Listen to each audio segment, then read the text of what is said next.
Welcome to the Nonno Giorgio and Rory Cooking Italian for Weight Loss channel. We have entrees, desserts, tips and tricks. We welcome you to our channel. We hope you make some of these recipes, enjoy them with your friends and family.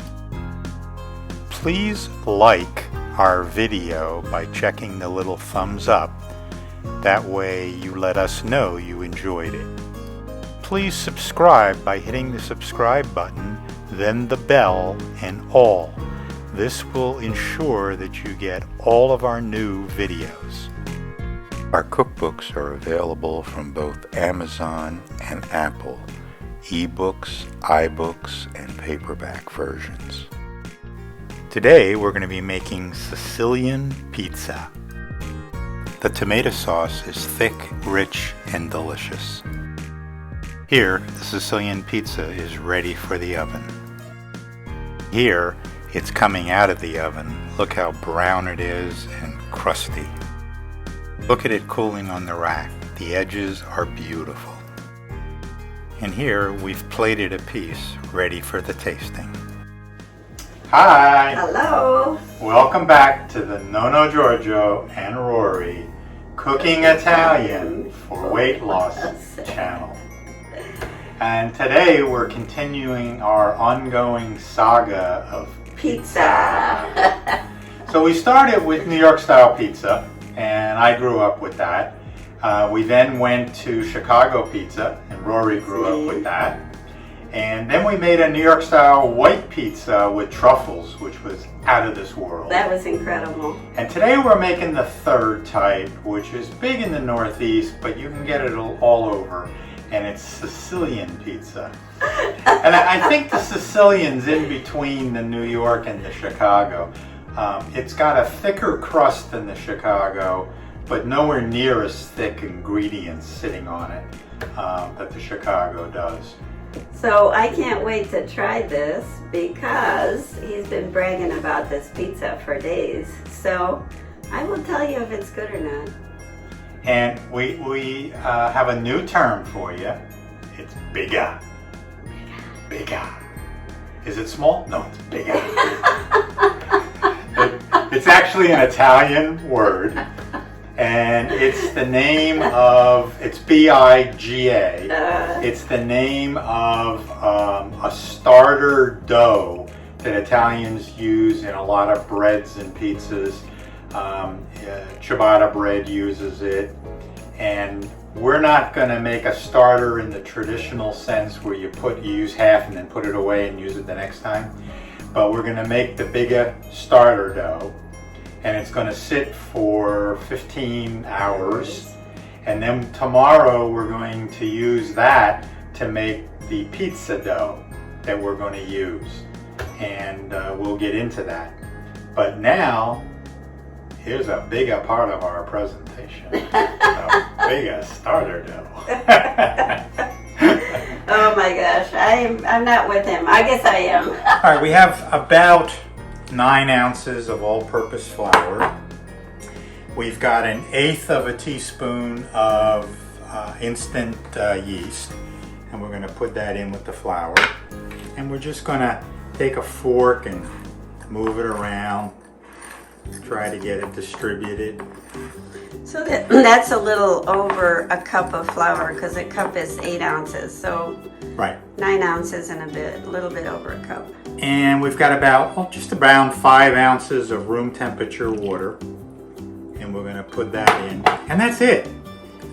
This is really simple. So you start this mixture with a fork. And then you get in with your hands. And you know how I like to play with my food. There's a psychological thing to this. I'm not sure what it is, but... So, and then you told me that it ends up sort of raggedy, right? It doesn't... It's raggedy. It's not a smooth like you normally would associate with a dough. Overnight, it'll get a little smoother, but it's still going to be kind of raggedy. And then tomorrow, when we're going to put more flour, more yeast, and more water, and that'll make a wonderful dough. Okay.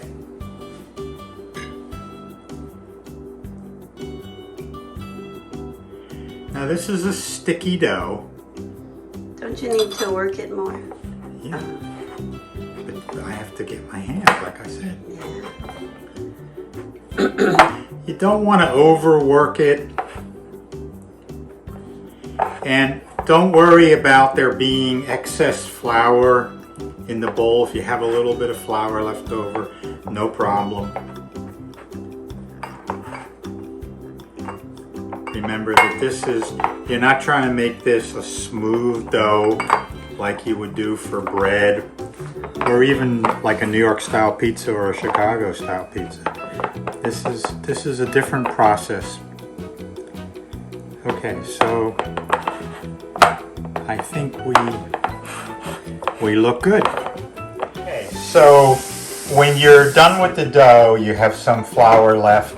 We put it from the bowl into a plastic container with a nice tight lid, and then we're going to let that sit for 15 hours overnight. So we'll be back tomorrow. Does it go in the refrigerator or No, on the counter? On the counter. Okay. Room temperature. So we got up early this morning. Yeah. It's day 2 of the Sicilian Pizza. So our BIGA starter. Ooh, Oh, I wish you could smell that. Oh my God. Wow. It doubled in size in our container. So we're ready with that. We've got a little less than a cup of flour, 6.5 ounces of room temperature water, And half an ounce of salt. ½ ounce of salt, And an 1/8 ounce of yeast. And our BIGA starter. and our biggest starter. So we're going to use the beast, the KitchenAid beast, and we're going to put the BIGA dough in there, and then we're going to put the flour, salt, yeast, and water, and we're going to run it on medium for about 10 minutes, and it should form a nice ball on the dough hook. And then we're going to take it out on a floured surface and work it into a nice round, smooth ball, and put it in a slightly greased bowl and cover it for 2 hours. So let's get started. So this is like a 2-step dough, right? Yeah, Because you many had steps. this sitting for 15 hours? 15 hours, the BIGA. Okay, and they call this a starter, The right? BIGA took a longer time. The bigger it gets, the more time it takes. Okay. All right, let's get started. Laying with my BIGA dough. Okay, we drop the BIGA in. There are endless jokes to be made about this BIGA, George. We're gonna put the salt in, the yeast, the flour, and the water. So you just dump it all in at once. You don't have to do it gradually. No, you don't have to worry about it. Okay. The dough is a sticky dough. So we Alrighty. lift our thing up and we put this on medium, and we're going to do 10 minutes.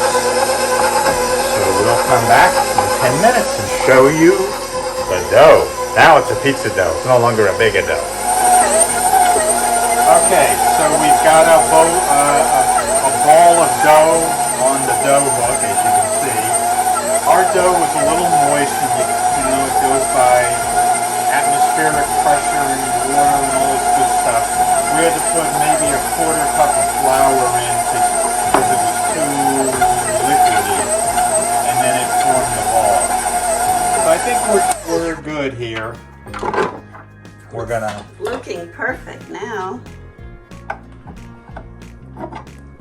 take this out, and we're gonna clean our dough hook. Boy, this dough, you can feel it, it's elastic.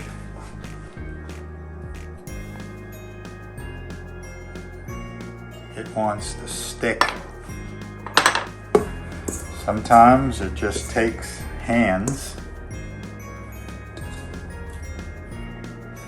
and just keep getting a little bit of dough, a little bit of flour, and you can work it around. Now, you don't want to get too much flour, but you want to like work this in a ball, in a circle.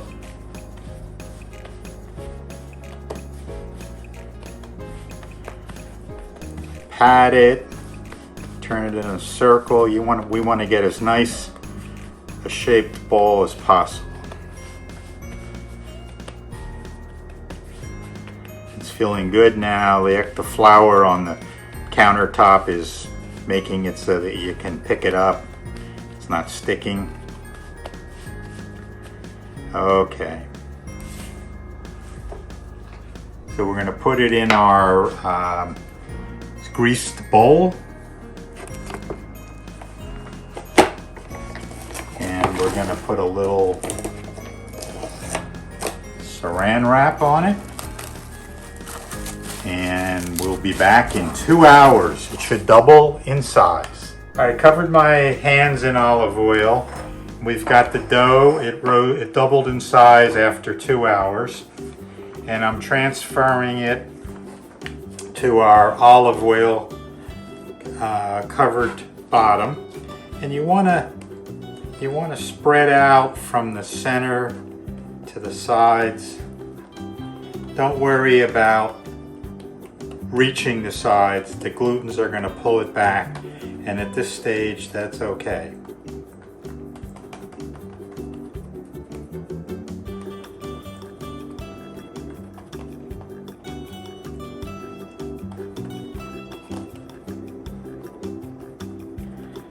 And that's good. Now we're going to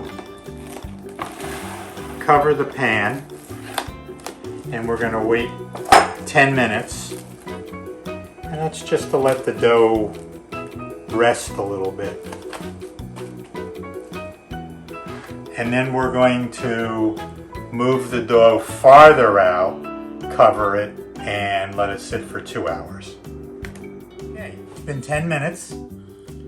The dough's rested, and I can feel that it's able to stretch a little bit more.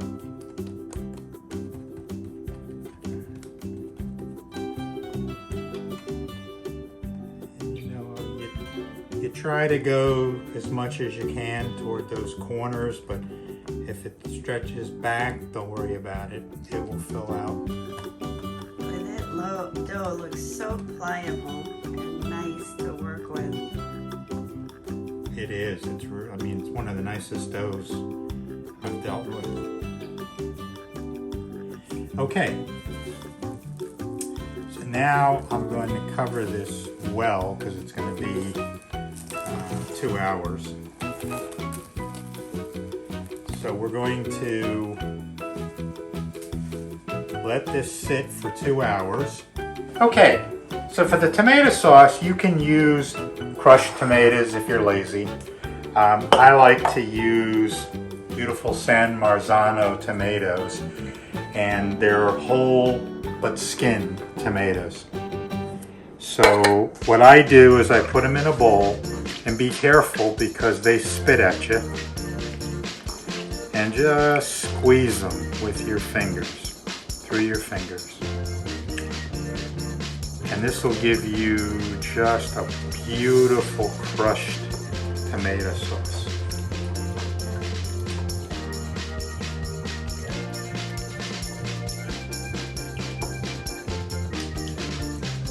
To the tomatoes, we're going to 1.5 teaspoons of sea salt.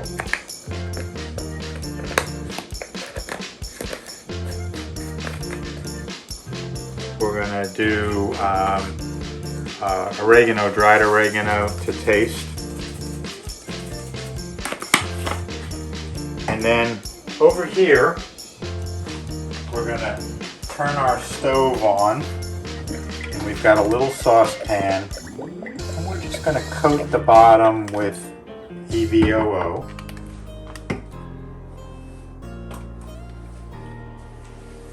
And let that warm up a bit. And then we're going to put our garlic in.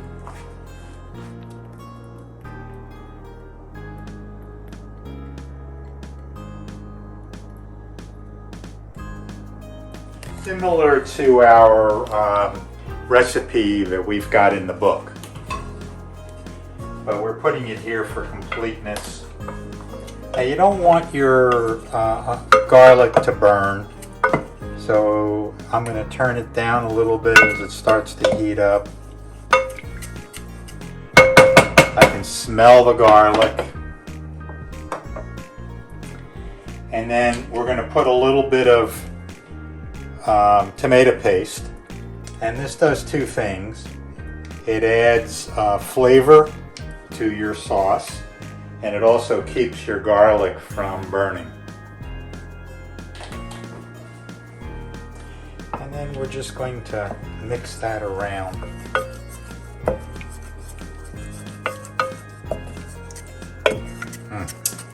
You could smell this. Cooking is a lot about smells. Your house smells wonderful.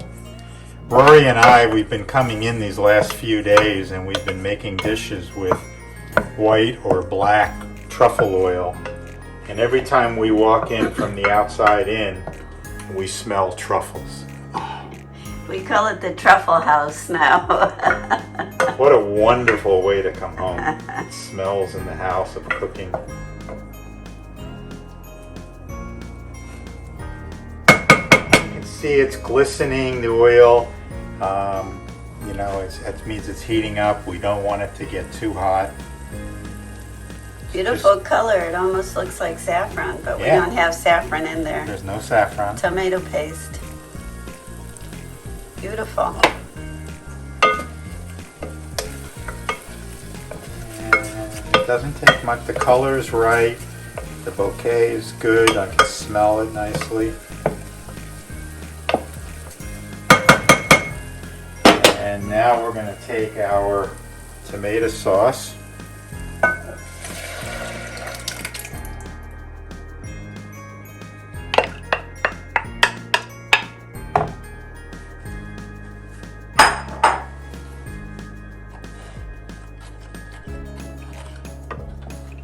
And we're just going to bring this up to right before a boil.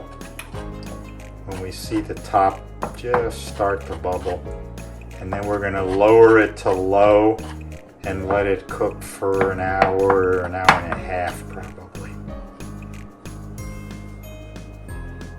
And by that time we'll be almost ready with our dough.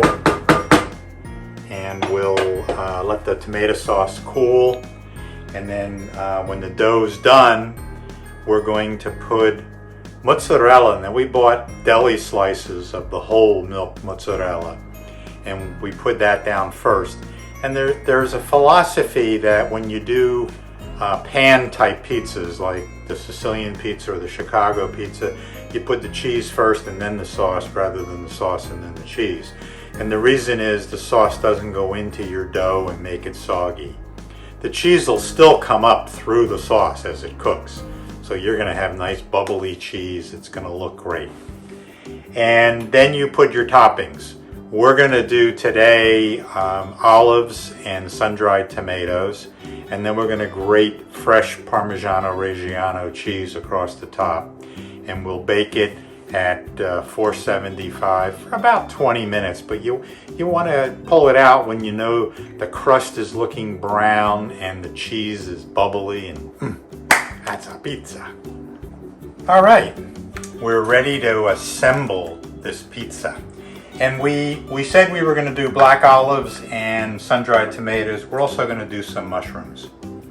So we changed our minds.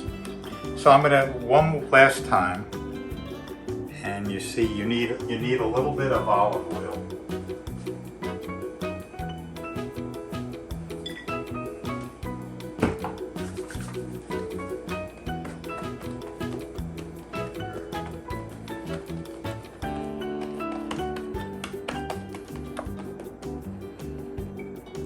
You see the bubbles in there? That's good. Our oven is at 450.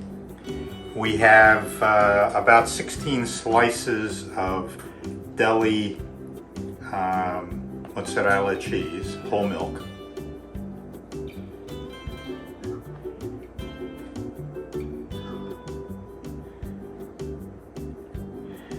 And you're just going to overlap them.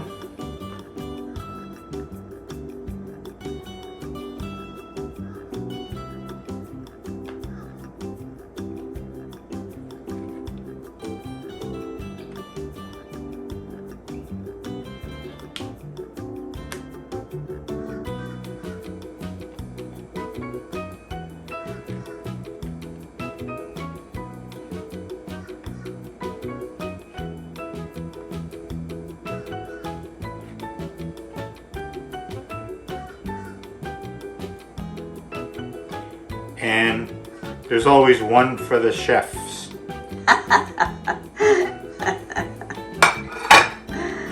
And we're going to... One is for the camera woman. Thank you. Now we're going to take this wonderful sauce. You don't want to load the sauce on. This makes much more sauce than you're going to need. Do it on some pasta. Make like little, because the sauce will spread as it heats. Just want a thin layer. That looks really, really good.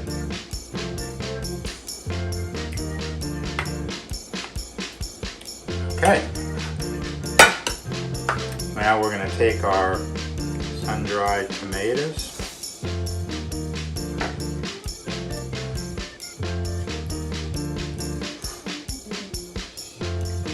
Just spread them somewhat evenly.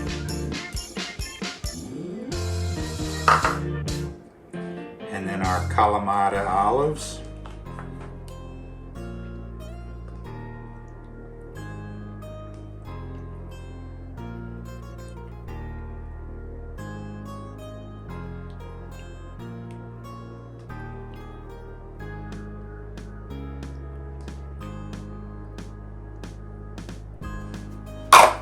And finally, our baby portobello mushrooms.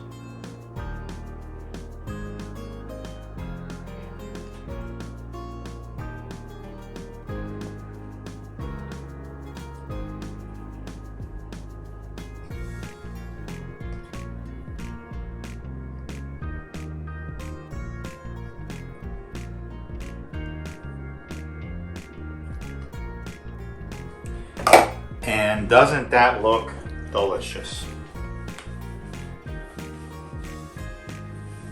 And we'll put, traditionally the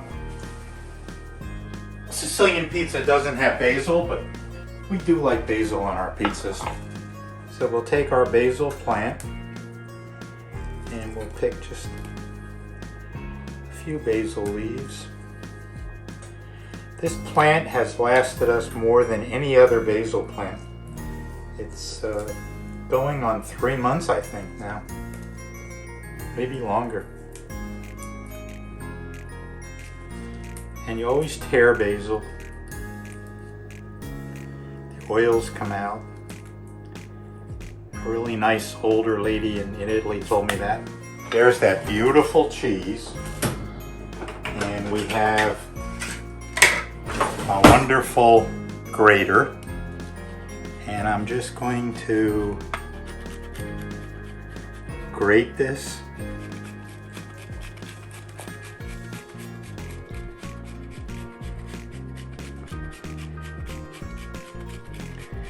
There's nothing like fresh cheese. Any kind of cheese.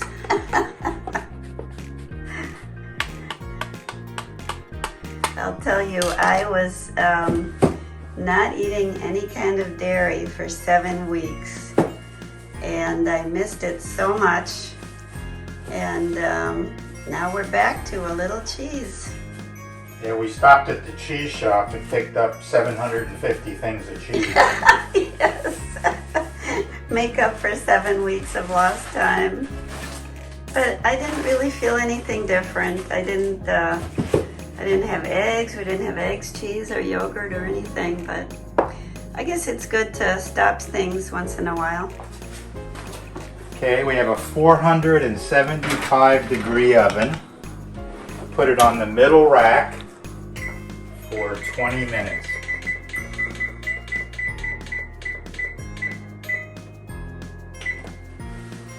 Yes. Okay, this looks perfect.